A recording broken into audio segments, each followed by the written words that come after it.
Hi friend, good morning to all of you. आइए आज polity में हम लोग आर्टिकल पढ़ेंगे, जो कि इससे पहले हम अनुसूची पढ़ा दिए हैं और जाकर यूट्यूब पर वीडियो देख लीजिएगा अनुसूची का। ठीक है, अनुसूची पढ़ लीजिएगा तभी समझ में आएगा आर्टिकल। देखिए, इसमें सबसे पहले हम समझेंगे आर्टिकल। ठीक है, आर्टिकल टोटल कितना है हमारे भारतीय संविधान में? 395। ठीक है, एक है अनुसूची। ये कितना है आपको? 12। टोटल भाग कितना है आपको? 22। ठीक है, देखिए हम लोग कल अनुसूची के बारे में पढ़ लिए हैं, 12 अनुसूची पढ़ लिए हैं। अब आर्टिकल पढ़ेंगे 1 से लेकर 395 तक। ठीक है, और फर्स्ट भाग पढ़ेंगे। ओके, देखिए भाग 1। ठीक है, देखिए 22 भाग पढ़ना है। 22 भाग में पूरे आर्टिकल को ख़त्म कर देना है। ठीक है, आज पढ़ेंगे हम लोग भाग 1। ठीक है, देखिए भाग 1 का क्या नाम है?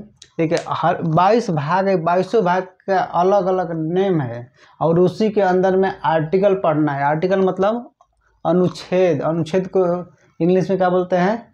आर्टिकल। ठीक है, देखिए इसका नाम है द यूनियन इट्स टेरिटोरी। ठीक है, the union it's territory. Okay, the union, यहाँ पे एंड रहेगा, the union and it's territory. ठीक है, समझ आ रहा है? और देखिए इसका हिंदी में नाम है संघ एवं उसका संघ और उसका राज्य क्षेत्र।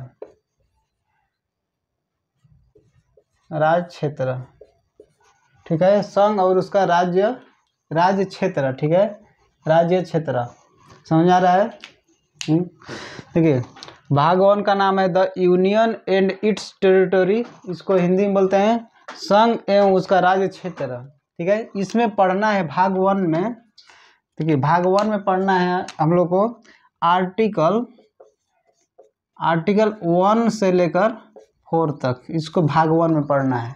ठीक है, तो ये हम लोग आर्टिकल 1 स्टार्ट करते हैं। ठीक है, आर्टिकल 1। देख आर्टिकल 1 में लिखा गया है, जो देखिए आर्टिकल 1 में लिखा गया है भारत राज्यों का संघ है। ठीक है, भारत राज्यों का संघ है। ठीक है, भारत राज्यों का संघ है। संघ इंग्लिश में क्या बोलते हैं? यूनियन।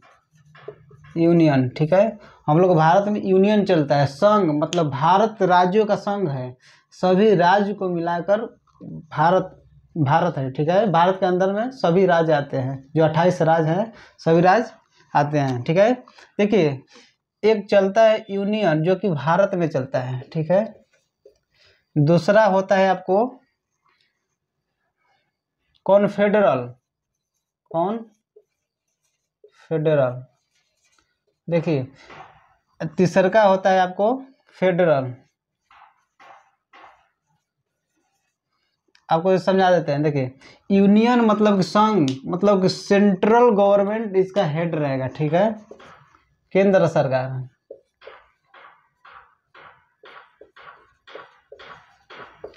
जो कहेगा केंद्र सरकार, उस राज्य को मानना है, मतलब केंद्र सरकार हेड रहेगा। और कॉन्फेडरल का मतलब होता है कि स्टेट जो राज्य है उसका पावर ज़्यादा रहेगा। यूनियन में होता है कि केंद्र सरकार के पास पावर अधिक रहेगा। फेडरल में होता है कि आपको राज्य के पास पावर बहुत ज़्यादा रहेगा कॉन्फेडरल में। ठीक है, और फेडरल में होता है कि राज्य और केंद्र दोनों के पास बराबर पावर रहेगा। ठीक है, समझ आ रहा है? देखिए भारत राज्यों का संघ है, आर्टिकल 1 में लिखा गया भारत राज्यों का संघ है। यूनियन है जो कि भारत यूनियन है, संघ है। देखिए यूनियन का मतलब होता है ना कि केंद्र से राज्य अलग नहीं हो सकता है, ठीक है। और कॉन्फेडरल में होता है कि राज्य के पास भी पावर है। देखिए यूनियन में राज्य के पास पावर भी है लेकिन बहुत कम है, जास्ती पावर किसके पास, केंद्र के पास है। और कॉन्फेडरल में होता है कि राज्य के पास भी पावर है, ये अलग हो सकता है अपने देश से, ठीक है। और फेडरल का भी होता है, राज्य के पास पावर है और केंद्र के पास पावर है, तो ये भी अलग हो सकता है। लेकिन भारत में यूनियन है, संघ है, भारत राज्यों का संघ है, ये अलग नहीं हो सकता है, ठीक है। अब आते हैं इसमें और कुछ पढ़ते हैं। देखिए ये फर्स्ट हो गया, ठीक है। सेकेंड नंबर में है, इसमें फर्स्ट में भारत राज्यों का संघ रहेगा, आर्टिकल 1 में लिखा गया है। और इसी में लिखा गया है आर्टिकल 1 में लिखा गया है आपको कि सभी राज्यों को, ठीक है, सभी राज्यों को अनुसूची 1 में रखा गया है। सभी राज्यों को अनुसूची 1 में रखा गया। आपको अनुसूची 1 बताए थे, अनुसूची 1 भारत राज्यों का संघ है, उसमें भी बोला गया है। उसी के चलते इस आर्टिकल 1 में लिखा गया है कि सभी राज्यों को अनुसूची 1 में रखा गया है। तो सभी राज्यों की संख्या कितना है भारत में, टोटल 28। और यूटी केंद्र शासित प्रदेश भी रखा गया है, ठीक है। इसी में मतलब इसमें ऐड कर दिया गया है, ठीक है। यूटी कितना है, 8 है, ठीक है। और इसमें एक और पॉइंट लिखा गया है जिसका जो कि है, एक है अति अर्जित क्षेत्र, ठीक है। तीसरा है अर्जित क्षेत्र, ये आपका 0 है। कहने का मतलब है कि राज्य अभी भारत में 28 है, तो यूनियन टेरिटरी केंद्र शासित प्रदेश 8 है। अर्जित क्षेत्र है किसी विदेशी प्रॉपर्टी को मतलब बड़ियारी से अपने क्षेत्र में मिलाना है, उसको अर्जित क्षेत्र बोलते हैं, उसको अर्जित क्षेत्र में रखा गया। तो अभी हम लोग तो ऐसा कभी किए नहीं है, ठीक है। इसको एगो एक्स्ट्रा में रखा गया, अर्जित क्षेत्र, ओके। देखिए फिर से समझ लेते हैं। आर्टिकल 1 में लिखा गया भारत राज्यों का संघ है, संघ मतलब यूनियन, ठीक है, केंद्र के पास जास्ती पावर रहता है। और कॉन्फेडरल मतलब राज्य के पास भी पावर रहता है। फेडरल मतलब कि राज्य के पास भी पावर रहेगा, केंद्र के पास भी पावर रहेगा। सभी राज्यों को अनुसूची 1 में रखा गया है। किस आर्टिकल में लिखा है, आर्टिकल 1 में लिखा गया है। राज्यों की संख्या कितना है, 28। और यूटी केंद्र शासित प्रदेश का संख्या कितना है, और अर्जित क्षेत्र की संख्या कितना है, 0, ठीक है, ठीक है। अब आइए आर्टिकल 2 पढ़ते हैं। देखिए आर्टिकल 1 पढ़ लिए, एकदम सिंपल भाषा में आपको समझाएंगे, पूरा बहुत बढ़िया समझ में चलेगा। जहाँ भी नहीं समझ में आएगा कमेंट करिएगा या अभी बोलिए। देखिए आर्टिकल 2, ठीक है,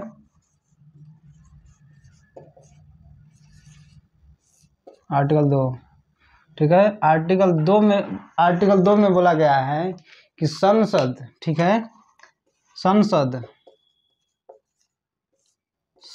जो है राष्ट्रपति से पूर्ण अनुमति लेकर, मतलब पहले अनुमति लेकर, ठीक है, राष्ट्रपति से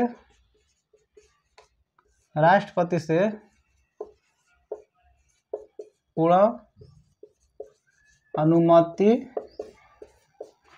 लेकर। देखिए जो संसद है, लोकसभा राज्यसभा, ठीक है, लोकसभा राज्यसभा और राष्ट्रपति मिलाकर संसद बना जाता है।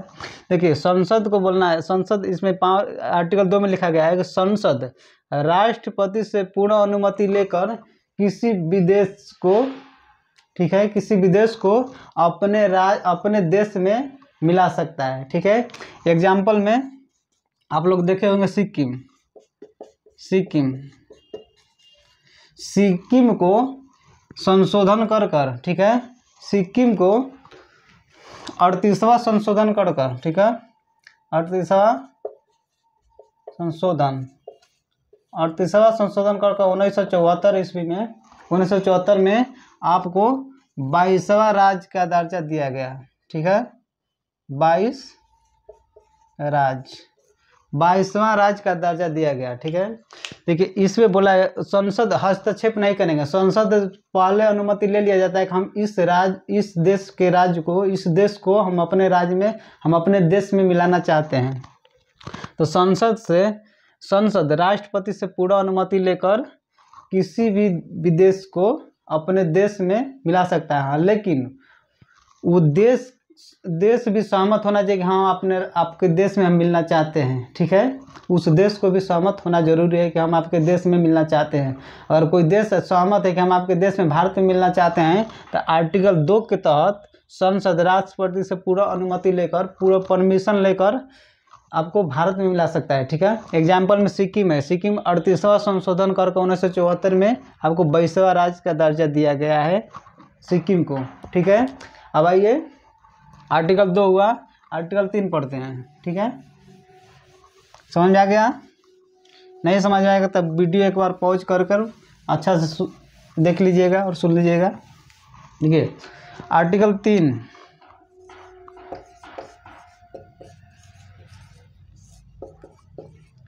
आर्टिकल 3 में गया है कि संसद, ठीक है, संसद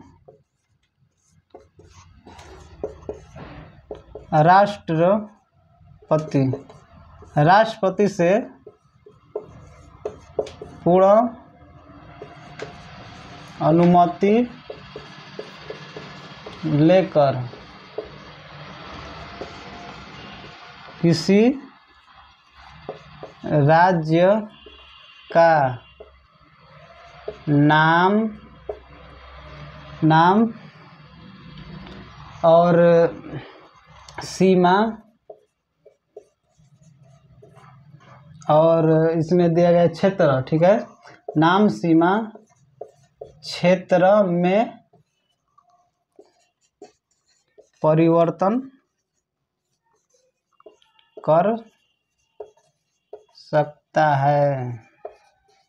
देखिए आर्टिकल 3 में लिखा गया है कि संसद राष्ट्रपति से पूर्ण अनुमति लेकर, राष्ट्रपति से पहले परमिशन लेकर किसी राज्य का, जैसे 28 राज्य है, हम लोग भारत में 28 राज्य है। ठीक है, 28 राज्य है, तो किसी राज्य का नाम, देखिए किसी राज्य का नाम, ठीक है, सीमा और क्षेत्र में परिवर्तन कर सकता है। एग्जाम्पल में आपको दिखा रहे हैं, देखिए अभी आपको, देखिए सबसे पहले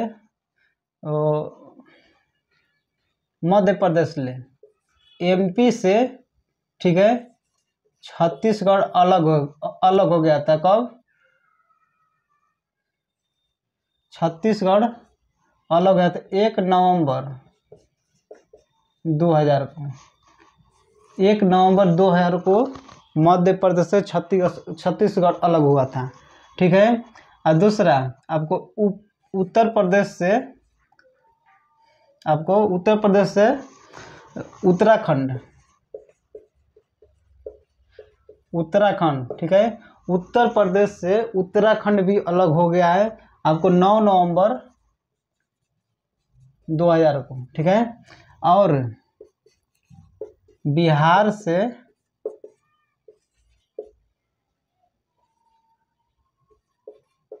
झारखंड अलग हो गया आपको 15 नवंबर 2000 को। देखिए 3 को आपको एग्जाम्पल दे दिया है, और लास्ट में एक और अलग हुआ है जो कि हैदराबाद से, आंध्र प्रदेश से तेलंगाना अलग हो गया है। तो इसमें दिया गया है कि संसद राष्ट्रपति से पूर्ण अनुमति लेकर किसी राज्य का नाम चेंज कर सकता है, सीमा चेंज करता है, क्षेत्र चेंज कर सकता है। जैसे में एग्जाम्पल में कि मध्य प्रदेश छत्तीसगढ़ अलग हो गया था, अब बंटवारा भी कर सकता है राज्य को। तो मध्य प्रदेश छत्तीसगढ़ अलग हो गया था 1 नवंबर 2000 ईस्वी को। उत्तर प्रदेश से उत्तराखंड अलग हो गया था 9 नवंबर 2000 को। बिहार से झारखंड अलग गया था 15 नवंबर 2000 को। ठीक है, एग्जाम्पल बता दिए हैं। देखिए first example, second example, third example, एक चौथा एग्जाम्पल बता देना है। देखिए आपको एपी मतलब आंध्र प्रदेश से तेलंगाना, आंध्र प्रदेश से तेलंगाना अलग हो गया था कब? 2 जून, ठीक है, 2 जून 2014 को। ये आर्टिकल 3 के तहत ये सब होते रहता है चेंजिंग, जो कि अपने भारत के जितना भी राज्य है उसमें 28 राज्य है, 28 केंद्र शासित 8 केंद्र शासित प्रदेश है, उसमें आर्टिकल 3 के तहत चेंज कर देगा, ठीक है। एक बार और फिर से समझ लेते हैं। आर्टिकल 3 में बोला गया है कि संसद राष्ट्रपति से पूरा अनुमति लेकर किसी भी राज्य का नाम सीमा क्षेत्र में परिवर्तन कर सकता है। एग्जाम्पल में मध्य प्रदेश से छत्तीसगढ़ अलग हुआ 1 नवंबर 2000 को, उत्तर प्रदेश से उत्तराखंड अलग हुआ 9 नवंबर 2000 को, बिहार से झारखंड अलग हुआ 15 नवंबर 2000 को, और आंध्र प्रदेश से तेलंगाना अलग हुआ 2 जून 2014 को। और एक आप लोग भी देखे होंगे जो दमन एंड दीव दादरा नगर हवेली 2 गो था, ठीक है, दमन एंड दीव था और दादरा नगर हवेली था, उसको एक में मर्ज कर दिया गया, एक में कर दिया है। तो इसमें आर्टिकल 3 के तहत यूनियन टेरिटोरी केंद्र शासित प्रदेश और राज्य में चेंजिंग कर सकता है कौन? सेंट्रल, जो कि संसद। ओके, फिर आइए आर्टिकल 4 पढ़ते हैं, ठीक है। देखिए आर्टिकल 4 में बोला गया है, इसको मिटा देते हैं।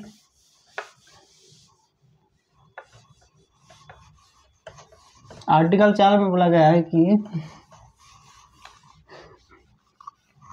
देखिए आर्टिकल 4, ठीक है, देखिए आर्टिकल 4 में बोला गया है कि आर्टिकल 2 और 3 को, ठीक है, आर्टिकल 2 और 3 को, आर्टिकल 2 और 3 को आर्टिकल 4 के तहत चेंज कर सकता है, ठीक है। जैसे आर्टिकल 4 में लिखा गया है कि 2, 3 में जो भी परिवर्तन करना है तो आर्टिकल 4 के तहत करना है, 4 के तहत संशोधन करना है। एक संशोधन होता है आपको जो कि 368 में लिखा गया है, 368 आर्टिकल में लिखा गया है कि 2 और 3 को छोड़कर 368 आर्टिकल के तहत संशोधन होता है, ठीक है, जो कि इससे ये 2 और 3 बाहर है। आर्टिकल 368 से 2 और 3 बाहर है। ये आर्टिकल फिर से समझिए, आर्टिकल 4 बोलता है कि उसमें 368 जो आर्टिकल उसमें इसमें हस्तक्षेप नहीं करेगा। आर्टिकल 4 के तहत 2 और 3 में किसी भी चीज़ का परिवर्तन कर सकता है, ठीक है, उसमें आर्टिकल 368 उसमें हस्तक्षेप नहीं करेगा। 368 में ये होता है कि जो नियम कानून बनता है वो 368 के तहत होता है, जो कि स्पेशल मेजोरिटी से, ठीक है, स्पेशल मेजोरिटी से चेंजिंग होते रहता है, जो कि जहाँ भी संशोधन होता है, जैसे आप लोग संशोधन किया गया था 3 तलाक का, और भी संशोधन किया गया इसको, ये इसमें टोटल आपको 60% वोट मतलब लाना पड़ता है किसमें? संसद में, ठीक है, लोकसभा राज्यसभा से। तो अब इसके बाद आपको राष्ट्रपति आपको साइन करते हैं तो नियम बन जाता है, आर्टिकल 368, ठीक है। और इसमें ये भी बोला गया है, देखिए इसमें एक और चीज़ पढ़ना है इसमें। देखिए अगर आर्टिकल 4 के तहत 2 और 3 में परिवर्तन होता है, इसमें आर्टिकल 368 हस्तक्षेप नहीं करेगा। इसमें जो अनुसूची आप लोग पढ़े थे, अनुसूची 1 में रखा गया है आपको कितना राज्य है और कितना यूनियन टेरिटोरी है, और अनुसूची 4 में रखा गया है कि राज्यसभा की सीट के बारे में, ठीक है। तो जब 2 और 3 में परिवर्तन होगा तो इसमें भी परिवर्तन करना पड़ेगा, ठीक है। देखिए 3 में आपको क्या बोला गया है कि 2 में आपको क्या बोला गया है, किसी विदेशी को अपने राज्य में सबमिट करिएगा, तो यहाँ पर भी अगर मान चलिए कि अगर अभी 28 राज्य है, कोई एक और विदेशी को भारत में मिला लें तो 29 राज्य हो जाएगा। इसमें भी चेंज करना पड़ेगा, अनुसूची 1 में भी चेंज करना है, वहाँ पर भी 29 करना पड़ेगा। और इसमें राज्य को बंटवारा कर दिए, जो कि आर्टिकल 3 में लिखा गया कि राज्य को बंटवारा करने में आर्टिकल 3 के तहत राज्य का बंटवारा होता है, या राज्य का नाम चेंज करना पड़ता है, ठीक है, या क्षेत्र चेंज करना पड़ता है, या सीमा चेंज करना पड़ता है। तो अनुसूची 1 और वो 4 में भी चेंज करना पड़ेगा, क्योंकि यहाँ पर राज्यसभा की सीट है, ठीक है।